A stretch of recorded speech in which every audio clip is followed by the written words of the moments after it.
জেলে যাব, দেশ থেকে পালাবো না। মধ্যরাতে বিশেষ পাহারায় সীমান্ত অতিক্রম করে দেশ ছাড়েন আওয়ামী লীগের সাধারণ সম্পাদক ওবায়দুল কাদের। শেখ হাসিনা পালিয়ে যাওয়ার পর 5ই আগস্ট মধ্যরাতে খোদ আওয়ামী লীগের সাধারণ সম্পাদক ওবায়দুল কাদের যশোরে চলে যান। সেখানে তাকে গুরুত্বপূর্ণ একটি নিরাপদ স্থানে আশ্রয় দেওয়া হয়েছে।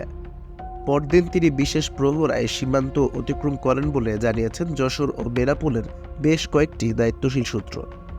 তবে তারা পরিচয় প্রকাশ করতে রাজি হননি। তবে বেনাপোল ছাড়াও বেশ কয়েকজন আওয়ামী লীগ নেতা পার্শ্ববর্তী পোটখালী ঘাট এলাকা দিয়ে ভারতে ঢোকেন। ঝুঁকি নিয়ে এভাবে ভারতে পালাতে গিয়ে ভারতীয় সীমান্তে হত্যাকাণ্ডের শিকার হন কেন্দ্রীয় ছাত্রলীগের সাধারণ সম্পাদক ইসহাক আলী খান পান্না।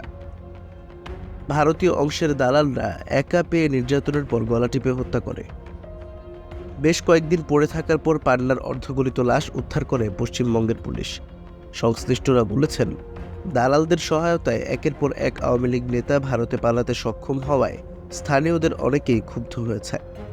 এই কারণে এলাকায় অপরিচিত কাউকে দেখে সন্দেহ হলে তাদের ধরে বিজিবির হাতে তুলে দেওয়া হচ্ছে।